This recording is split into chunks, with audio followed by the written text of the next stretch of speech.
Orúkọ tèmi ni Dókítà Bọ́sẹ̀ Ọmọolúbọ̀ Ayádégẹyè.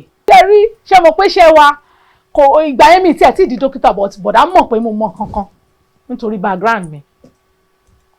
Iṣẹ́ wa kò fàyè lẹ̀ ni tó bá jẹ́ṣẹ́ tailor là ń ṣe. Màá sọ fún yín o pé ní báyìí aṣọ tó wọ̀ yẹn mi ni mo rán.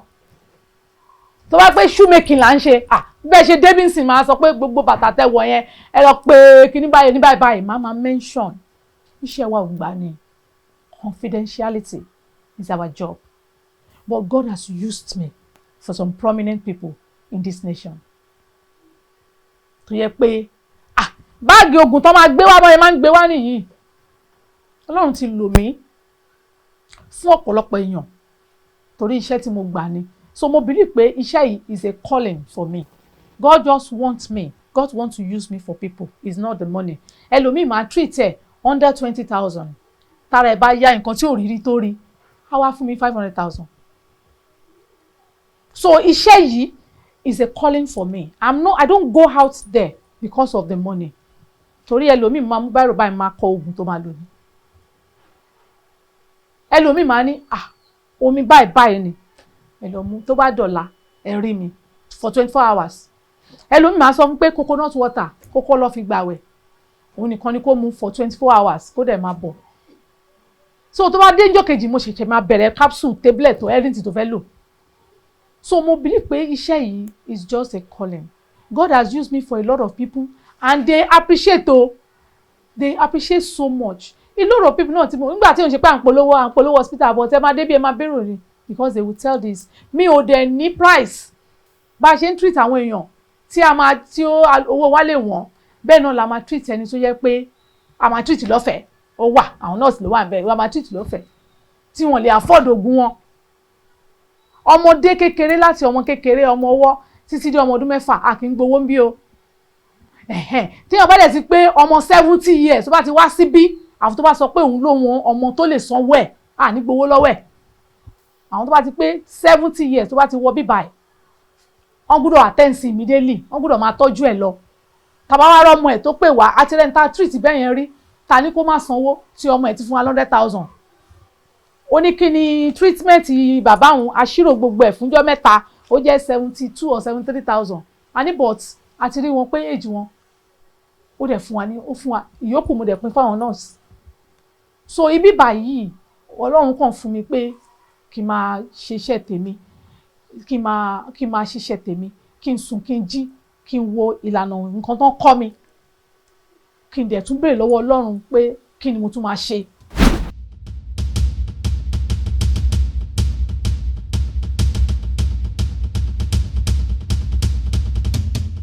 Ẹ̀rí ìgbà tí bọ̀dá ní ọ̀pọ̀lọpọ̀ gbà nígbà tí bọ̀dá sick ọ̀pọ̀lọpọ̀ mọ nǹkan tó ṣe wọ́n but àwa mọ̀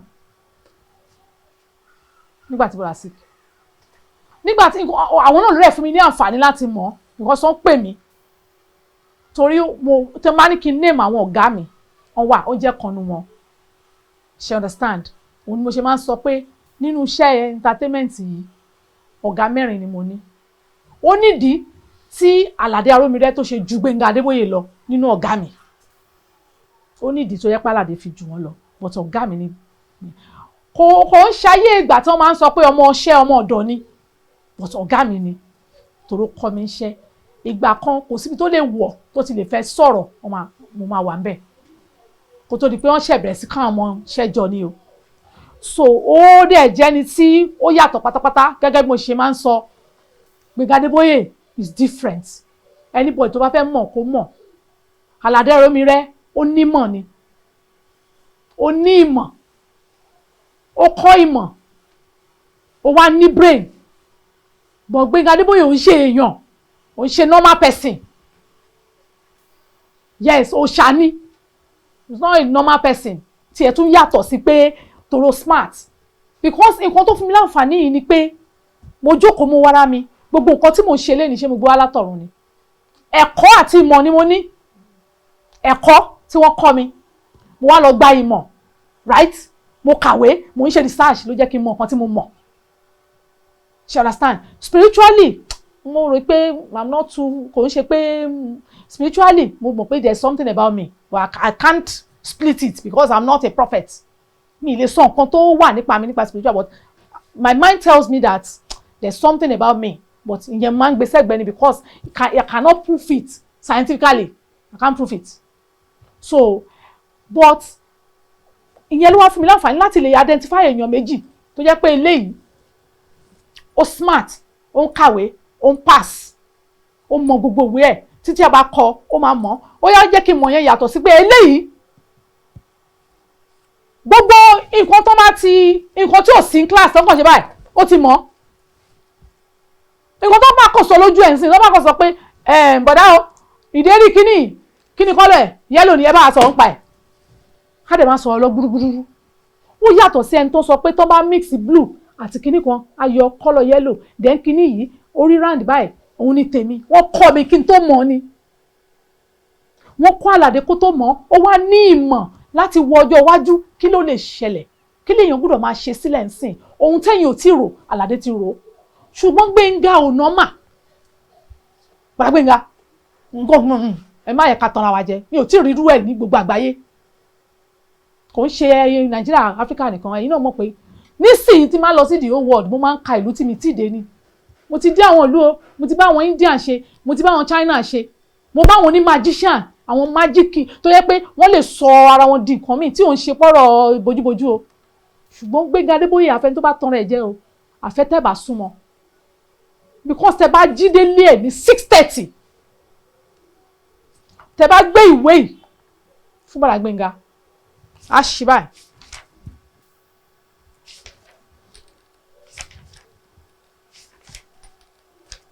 Okay. Ilé ká púpọ̀ a lọ síbi tó wá sí ẹ̀ǹdẹ̀ àti gbọ́ àwọn ilé ìwọlé ó tú o. Okay. Ó ti yá nǹkan tó wà ní ìwé ìbọ̀dá Gbénga bá ń sọ ẹni tó súnmọ́ òun ni màá jẹ́ fàṣẹk ẹ̀dìmú tí yẹn bá ń ṣe rí àṣà lásán rìkọ́dù ẹ̀ o bẹ́ẹ̀ bá rìkọ́dù ẹ̀ fọ́ra yín jẹ. So àwọn kan wà tí mo wà able láti lè identify that is my own o ṣùgbọ́n ẹni tó bá súnmọ́ àwọn tí mo sọ yẹn wọ́n á mọ̀ pé òótọ́ ọ̀rọ̀ ni mo ń sọ mi ì mọ̀ wọ́n àwọn méjèèjì ti dòkú ọ̀run lẹ́ni náà mi ì gba kọ́bọ̀ lọ́wọ́ wọn mi ì close mo máa jẹ́ fàṣẹk rìhásà láti máa ń pàdé náà bá ní kòròǹgbà ẹ̀ rìhásà kíkan kí wọ́n ní wọ́n bá dẹ̀ ti gbé ìtàn ìjọba ti oníkálukú á ti máa rìkọ́dù lọ́wọ́. So àwọn kéèsì Bùrà Gbénga sick káwọn fúnra wọn gan tó mọ̀ ó ti pẹ́ pé nǹkan tó ń ṣe wọ́n kàn rò pé small thing it's not that he knows and he did not take care of himself because nígbà yẹn táwọn kan sọ mọ́ wọn he didn't know èmi náà ìmọ̀ tí mo nílé ní torí pé mo wà ní health sector ni tó bá jáyé èsì yìí ni Bùrà Gbénga tètè mọ nǹkan tó ń ṣe àwọn yẹn wọn á ti tọ́jú wọn so kó tó di pé ó wá serious ìgbà tó yẹ kán ti tètè máa take care iṣẹ́ náà ń ṣe wá jí láàárọ̀ wọ́n á kàn wá nǹkan lò tí wọ́n bá ti fi ìpè ní á tún ti lọ wọ́n á fèsì iṣẹ́ wọn ó like iṣẹ́ she understand ó like iṣẹ́ èyí tí wọn ò ní sanwó fún pàápàá ó like tó bá ti lè promise kó máa débì kó máa débẹ̀ ó like iṣẹ́ so wọn ò tètè fúnra sí àìsàn ara ni pé wọ́n ṣe àwọn tán ẹnìkan àwọn mi ń sọ nọ́ọ̀sì àìsàn ara ni bò tó ń tí wọn tètè mọ̀ àìsàn ara dẹ̀ dàbí oyún ni tó bá lóyún oṣù kan oṣù méjì tó bá wù ẹ́ o lè po nǹkan ẹ mu àbí ìwọ ṣe lọ ga oyún yẹn gbà ẹ́ ìgbọ́n tó bá dé stage kan ó bá ṣerékeré pẹ̀lú oyún ẹ̀mí olúwa ìlú ẹ̀ fi ṣeré nǹkan tó ṣẹlẹ̀ nìyẹn so àìtètè múra sí nígbà tó máa fi mọ̀ eré pákìtìpá àfẹ́ṣe pressure àfẹ́ṣe pé ó ti late because ọjọ́ àwọn pàjọ wà lọ́spítà ni kan tó gbé wọn lọ sí another second hospital tó yọdú yẹn àjọ wà bẹ́ẹ̀ ni ṣùgbọ́n kíní yẹn ti bọ́ sórí jù òun ló fà kọ́lọ́run kó bá mi fọ̀run kẹ́ wọn mo sì ń retí irú ẹ̀ nílé ayé yìí káwa náà tó dàgbà ká tó dúgbò mo sì ń retí mo ń ṣọ́ gbogbo àwọn tó sọ̀rọ̀ mo ń ṣọ́ wọn torí ohun tó ń jáde lẹ́nu ẹ̀ ohun tó jáde látọpọlọ ẹ̀ is not ordinary ọlọ́run dá àkàndá ni Gbénga Adébóyè mo ti ṣó síwájú tẹ́lẹ̀ àìsàn ara ti pọ̀ jù ń ta ṣèbí lẹ́nu ọjọ́ mẹ́ta ń sìn ìkan nínú àwọn colleagues mi jáde ó sọ pé òun wà lọ́spítà wípé 90% ibẹ̀ pé àìsàn ara ni. Ẹ wo ẹ má jà tanra wa jẹ o. Ẹ lọ sí géètì lùtù, ẹ lọ sí lásùtù, ẹ lọ sí all those hospitals. Àwọn oníṣẹ́ ọwọ́ ni mo bá sọ̀rọ̀ lẹ́nu ọjọ́ mẹ́ta yìí. Wọ́n ti pọ̀jù ń bẹ̀ o. Tẹ bá rí ìyá ẹlòmíì ti di jọ̀nà. Ìyàwó ẹlòmíì ti di jọ̀nà bí ìyàwó ti bá pọnmi sán ibà àmọ́ ọmọ kékeré dání.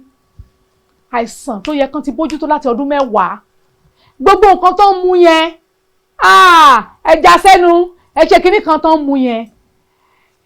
Tínú ẹran, ẹ bá ń gbọ́ kidney, lungs, liver, pancreas, spleen, ọ̀pọ̀ o, ọ̀ǹgbẹ́bẹ̀ o. Èèyàn lè máa ṣe fódìdí ọdún 5 sí 10 kó má tí ì sọ̀rọ̀ o. Ọjọ́ tó bá ti sọ̀rọ̀, nǹkan kan lọ́lọ́run fi kẹ́ wa, òun ni the almighty liver. Tó yẹ pé tó bá sì kìlé ní ara rẹ̀ yóò yá lọ́la. Ẹ bá gé liver sí méjì báyìí, after 24 hours, 48 hours, ó ti wù padà. Nǹkan tọ́lọ́run fi ṣàánú wa nìyẹn o. Liver ló ń ṣàánú wa o. Torí Ọlọ́run ti mọ̀ pé kò pé méjì, lọ́lọ́run ṣe ń jẹ́ kó máa heal ara rẹ̀. Tó bá yẹ pé bí kidney ṣe ń pack up ní liver ń pack up, ìdajì ni ó kù sílé ayé o. Ṣé gbogbo àwọn já síbẹ̀? Musa òun, kìnì kan, ẹ wò ibi tó ń lọ, ó lọ ń paṣẹ́ síbẹ̀ ni o. Tó bá wá ń pa kinní yẹn tẹ́ ṣì ń wà ní, tí ẹ ṣì máa wà ní 40%, 30%, 20% ó ṣì máa ṣiṣẹ́ o. Tó bá ti wà ní 10% tó ti give symptoms, bó jẹ́ tọ̀ lólúwẹ̀ orí tọ̀bọ̀n, bó jẹ́ gbẹ́ ni, bó jẹ́ kinní kan ni, kò sí solution o. Bẹ́ẹ̀ bá gbé wá bí gan máa sọ fún yín. Tó bá jẹ́ kidney yín máa lọ gbé ní sórí máṣíìnì, bí máṣíìnì 5 là ń lò, gbé yín ságbé. Tó bá ti jẹ́ pé nǹkan tó ju bẹ́ẹ̀ lọ ni, màá sọ fẹ́ni èmi ò ń tọ̀yàn jẹ o. Bólúwẹ̀ bá ní, tó bá ní cancer stage 1, stage 2, màá bẹ́ẹ̀ fèsì ẹ̀. Àjọ èmi àti cancer àjọ máa wojú ara báyìí. Ṣùgbọ́n bólúwẹ̀ bá ti filẹ̀ tó ti wọ higher stage, ń sọ fún ọ pé èmi ò ń tanra mi jẹ o. So the best bet kéèyàn máa check ara ẹ̀. Tó bá ti ní especially bá ti wá detect pé o ní nǹkan kan tí ó ń ṣe sugar, èyí tó mẹ́ta ló lágbára jù tó bá ti ń ṣèyàn kéèyàn fúnra sí. Tó bá ti ní BP, tètè lọ tọ́jú ẹ̀. Tó bá ní diabetes, tètè lọ tọ́jú ẹ̀. Tó bá ní cholesterol, Akẹ́yìndé àbí kí náà máa ń pè, Ìdòwú Ògbó àbíkéré létí, òun ló burú jù nínú wọn o. Táyé àti Kẹ́yìndé ní BP àti sugar o. Ṣùgbọ́n cholesterol gangan ìyẹn tó ti ń pack up heart o. Stroke rèé. So ọ̀dọ̀ cholesterol yẹn ọ̀pọ̀lọpọ̀ ò dẹ̀ fọkàn sí, the bad cholesterol.